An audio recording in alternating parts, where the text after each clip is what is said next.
아침마다 말씀으로 밝은 빛을 채우네. 우리가 요즘 계속 이사야를 보고 있는데요. 이사야를 보면 어떤 느낌이 드십니까? 이사야는 참 읽기가 편하다, 아니면 좀 어렵다, 아니면 좀 깝깝하다 하는 어떤 느낌이 드세요? 저의 솔직한 표현을 말씀드리면 조금 깝깝할 때가 많습니다. 그 내용 자체가 질책이 많잖아요. 우리들의 있는 그 내면에 숨기고 싶은 어떤 것들을 자꾸 파헤치고 그것을 지적하니까 굉장히 이제 부담이 되는 그런 그 느낌을 가질 수가 있습니다. 그러니까 성경은 왜 우리에게 평안을 주지 않고 그런 느낌을 갖도록 하는가? 아니면 저 혼자만 그런 것일까?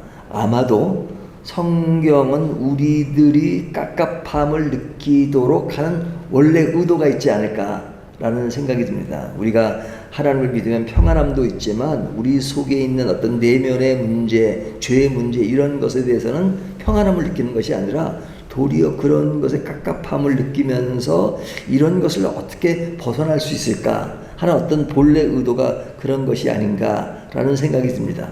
또 그런가 하면 이 문체의 흐름상 어렵게 느껴지는 것 중에 하나는 뭐냐면 이게 반복되는 내용 같습니다. 그러니까 반복은 되는데 표현은 달라요. 근데 그 반복이 뭐냐면 우리 내면에 있는 죄를 고발합니다. 그리고 거기에 심판을 선언합니다. 그리고 그 심판 후에 회복이 있을 것이다 하는 그 패턴이 계속 반복됩니다. 이사야뿐만 아니라 예언서가 그런 측면이 있거든요. 고발하고 심판을 선언하고 그리고 회복을 이야기하는 그런 패턴이 계속 반복되기 때문에 이 반복되는 내용인데 또 그렇다고 같은 문장을 쓰지 않거든요. 표현은 달라요.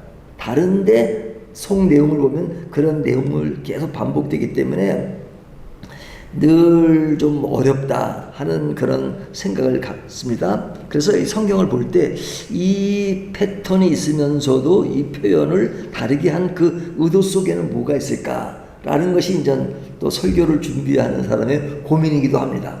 자, 그렇다면 오늘 본문 1절부터 17절까지는 그 앞에 나오는 그런 패턴을 가지고 있으면서도 그런 것이 좀 다르게 독특하게 특징 있게 표현된 것이 뭐냐 하는 것인데요. 오늘 본문은 조금 어제 본문까지와 다른 점이 있습니다. 좀 독특하고 특이한 점이 있습니다. 그것이 뭐냐면 지금까지 고발을 할 때는 뭐냐면 좀 직설적으로 얘기하면 너는 죄인이야 하는 것을 딱 지적하는 것이 직설적이잖아요.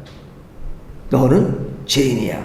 근데 오늘 본문을 보면 너는 죄인이다 라고 이야기하지 않고 하나의 아름다운 노래를 부릅니다. 노래를 부릅니다.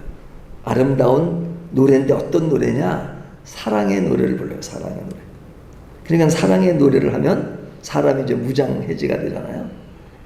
제가 이제 영국에서 보면 우리 한국에서 이렇게 인터뷰할 때는 이렇게 여러 사람들이 앉아가지고 막 인터뷰를 하면 좀 위압적이잖아요. 그리고 이제 시험에 합격하기 위해서는 긴장되고. 그런데 영국에서 인터뷰를 몇 번 해봤는데 그냥 아주 옆집에 있는 아저씨랑 얘기하는 것처럼 굉장히 다정스럽게 인터뷰가 아닌 것처럼 아주 가벼운 질문서부터 해가지고 완전 무장 해제를 시킵니다. 그러면 이제 이제는 여기는 그냥 참 자유롭구나, 당연히 합격이구나 생각하지만 그 자유로움 속에 그 아주 예리한 그런 것이 있어가지고 그렇게 놓고 떨어지는 경우가 많거든요. 그런 것처럼 오늘 본문은 이렇게 완전 무장 해제를 시켜요. 그 무장 해제가 뭐냐면 그 대중적인 노래 가사를 통해서 그 시의 형식을 빌려서 지금 분위기가 완전히 좀 사랑으로 가득 찬 노래입니다. 그것이 뭐냐면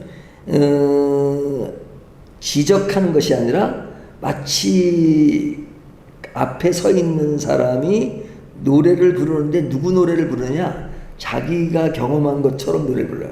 그 경험이 뭐냐면 나에게 사랑하는 포도원이 있었다 하는 거다. 나에게 사랑하는 포도원이 있었다. 그러니까 시작에는 내게 사랑하는 포도원이 있었다. 그러면 이게 직설적으로 너는 죄인이 아니라 그냥 본인 얘기니까요. 질문하는 사람이 나에게 사랑하는 포도원이 있었어요 라고 감성적으로 접근합니다. 그러면 청중은, 이것을 듣는 사람은 이것이 나의 이야기가 아니고 이 앞에 있는 사람이 포도원에 대한 이야기를 하니까 포도원에 대한 그런 내 것이 아닌, 내 이야기가 아닌 상대방의 이야기로 제3자적 분위기로 그 이야기를 듣잖아요. 근데 그 포도원 주인이 포도를 심었는데 결과적으로 포도가 잘 안 되어서 거기에 들포도를 맺게 됐다는 얘기예요. 그러면 듣는 사람은 어떻게 느껴요? 아이고, 저 포도원이 잘 돼야 되는데 잘 안 됐구나. 좀 흥미진진하게 듣으면서도 아이고, 저게 좀 결과가 좋아야 되는데 결과가 안 좋았구나 라고 안타까운 마음을 피력합니다. 하지만 내 이야기는 아니에요. 상대방의 이야기예요. 그러니까 동정은 하지만 그러나 뭐 그렇게 막 내 것이 아니기 때문에 막 내가 절실하게 막 나의 문제로 대두되지 않는단 말이죠. 그러니까 이렇게 완전히 무장해제를 시켜놓은 다음에 3절을 보면요, 예루살렘 주민과 유다 사람들아 구하노니 이제 나와 내 포도원 사이에서 사리를 판단하라 하는 이야기를 합니다. 이것은 뭐냐면 지금 이런 일이 있는데 지금 내가 이야기를 했어. 그러니까 너희들이 한번 판단을 해봐. 그러니까 그 판단을 청중에게 맡깁니다. 그러니까 청중은 전 뭐 본인 얘기가 아니고 제3자의 이야기로서 그 얘기를 들으면서 아, 이것을 어떻게 판단해야 될 것인가, 고개를 끄덕이면서 이전 내가 판단을 해봐야지 하고 아주 안심 팍 놓고 이제 판단하는 그 느낌을 가지고 있겠죠. 그러면서 아, 뭐 안 됐다라고 생각한단 말이죠. 자, 그럴 때 7절을 보면요, 무릇 만군의 여호와의 포도원은 이스라엘 족속이요 그가 기뻐하시는 나무는 유다 사람이라. 이게 뭐냐면 딱 7절에 와서 바로 그게 너야 이런 얘기죠. 바로 너다. 그러니까 이 이야기를 들으면 생각나는 이야기가 있으세요? 나단 선지자가 다윗에게 했던 이야기 생각하죠. 예? 지금 어떤 집에 양이 100마리가 있고 한 집은 양이 한 마리밖에 없어. 근데 그 100마리 있는 집 주인이 한 마리 양을 뺏어갔어. 그러니까 다윗이 아니 어째 그런 사람이 있냐.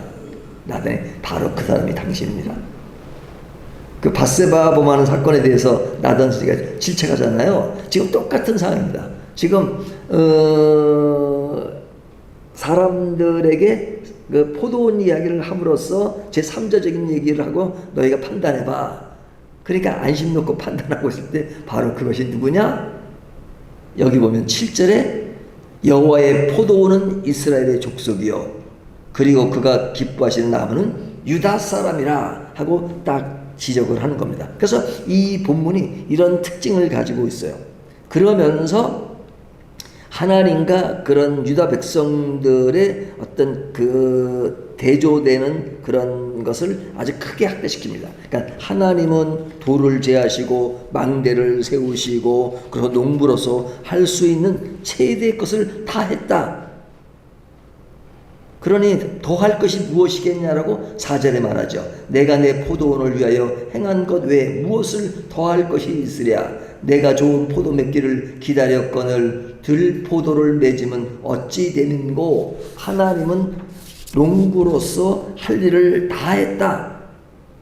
그렇지만 그 환경, 그것은 어떠냐. 그 앞에 대상인 이스라엘 백성이나 유다 백성들은 그런 가분한 하나님의 은혜를 인지하지 못하고 그리고 들포도를 맺은 같이 인간 본성의 깊은 그런 죄악성, 전염성 이런 것을 가지고 배은망덕한 모습을 보이고 있다라고 이야기하는 겁니다. 그러니까 하나님과 인간 사이에 벌어지고 있는 것을 아주 극과 극으로 지금 비교해서 얘기하고 있죠.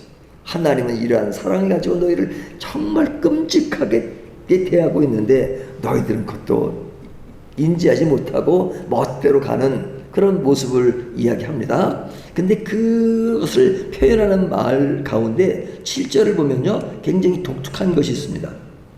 여기 보면 물은 만군의 여호와 포도원은 이스라엘 족속이요 각 기뻐하시는 나무는 유다 사람이라 그들에게 정의를 바라셨더니 도리어 포악이요. 자, 정의가 나옵니다. 도리어 포악이다. 정의를 바랬는데 포악이 나오고 그들에게 공의를 바라셨더니 도리어 부르짖음이었더라.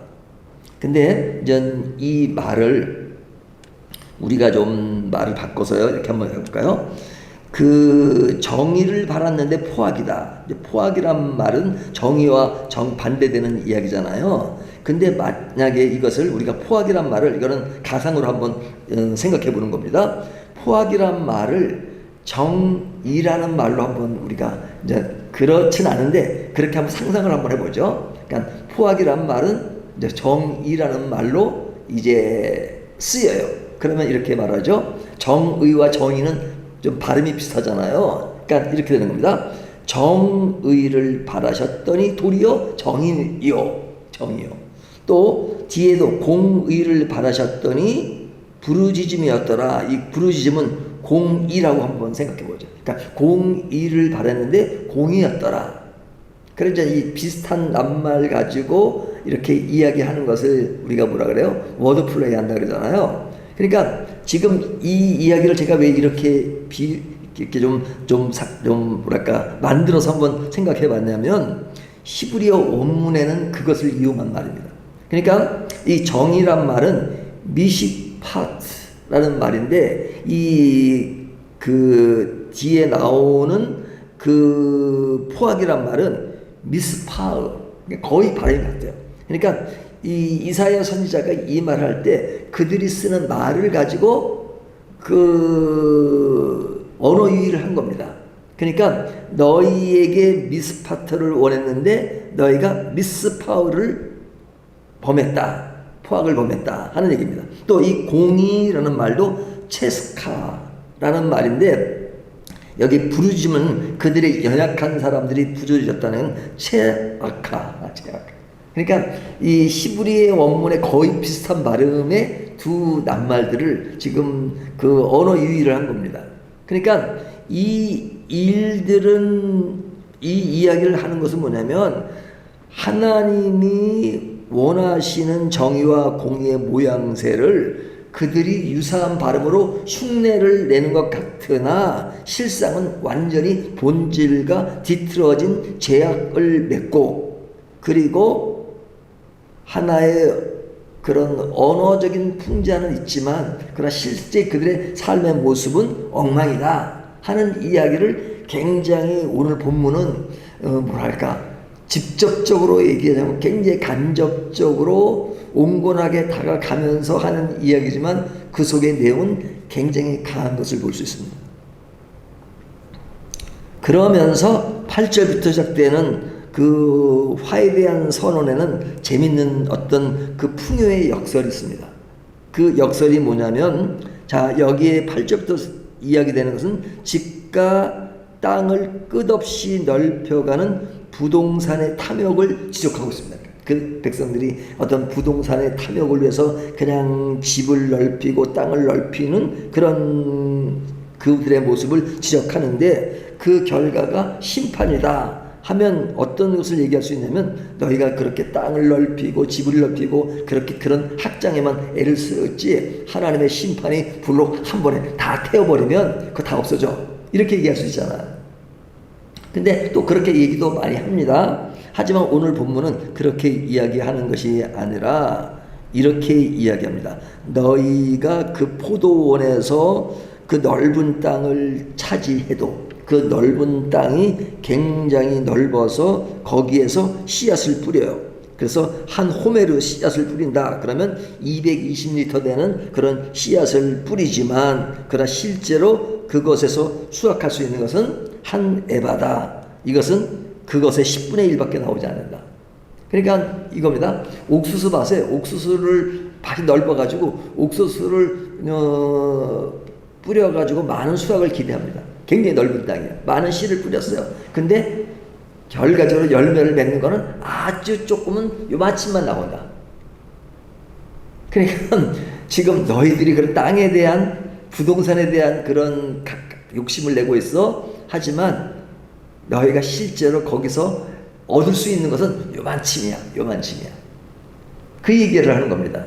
그러니까 이 이야기도 굉장히 독특하죠. 우리가 따를 때는 그냥 그렇지만 불러다 심판할 수 있을 것이다. 이렇게 말씀할 수 있지만 여기에는 인간의 탐욕으로 가지는 그런 모든 소유와 이런 것들이 결국은 너희들에게 결과적으로 드러낼 수 있는 것, 얻을 수 있는, 취할 수 있는 것은 아주 조금이야. 그러면 그것이 무슨 의미가 있어요? 넓은 땅이 있고 넓은 집이 있어도 내가 실제로 거할 수 없고 내가 실제로 거기서 내 것으로 소유할 수 없으면 아무것도 아니잖아요. 그렇게 될 것이다 하는 말씀을 오늘 본문이 하는 것입니다. 자, 그렇다면 오늘 본문이 오늘날 우리에게 주는 교훈이 무엇이냐? 하나님의 말씀은 우리에게 질책으로 아주 강한 매를 통해서 말씀하기도 합니다. 하지만 하나님이 그런 매를 들지 않으시고 사랑의 노래로 우리에게 다가오시고, 그리고 그런 우리들이 쓰는 언어 속에서 우리의 변화를 요구하기위해서 말씀하십니다. 그러면 그럴 때는 하나님이 우리를 질책하시지 않는 것처럼 느낄 때가 있잖아요. 여전히 평안하다, 여전히 좋다. 그렇지만 우리가 하나님의 말씀을 자세히 들어야 하는 것은 하나님은 여러 가지 방법으로 말씀하십니다. 오늘 내 삶 속에 내 삶이 완전히 그냥 뒤바뀌는 그런 엄청난 충격 때문에 내가 진짜 제대로 회개하고 돌아와야지, 그럴 수도 있지만 전혀 그런 것이 아니라 그냥 모든 일은 그냥 원만하게 흘러가요. 그럴 때는 회개라는 것이 나와는 상관이 없는 것처럼 생각될 때가 있잖아요. 하지만 하나님은 우리에게 회개를 촉구할 때 두 가지 방법을 다 쓰십니다. 5장 전의 말씀처럼도 하시고 5장 오늘 말씀처럼 하십니다. 그렇다면 우리가 늘 말씀에 직시하는 것은 하나님이 하는 그 속에 그 마음을 인지하고, 하나님이 이렇게 나에게 사랑의 언어로서 말씀하실 때 나를 사랑하시니까 말씀하시니까 내가 더 그 은혜를 갖고 더 깨달아야지 라고 나가는 것이 우리의 삶을 아름답게 만드는 것이다 하는 것을 이야기해 줍니다. 그러니까 이사야 전체가 좀 깝깝하게 느낄 때가 있잖아요. 제가 처음에 서론으로 말씀드려요. 하지만 중간중간에 초코를 주십니다. 깝깝하지? 저 깝깝하지 않게 이제 할게. 그렇게 막 이렇게 중간중간에 이렇게 사랑의 언어를 통해서 우리에게 다시 한번 바른 길을 촉구하시는 말씀. 이것이 하나님의 우리를 향한 사랑이 얼마나 큰가 하는 것을 보여주는 것이죠. 기도.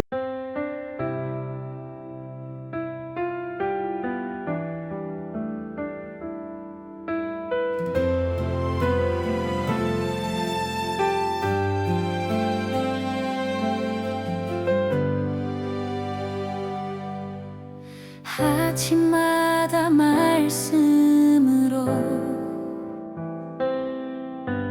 밝은 빛을 채우네. 기도 속에 주님 계시고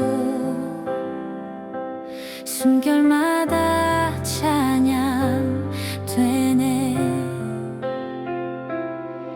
밝은 교회 그 이름처럼 세상 속에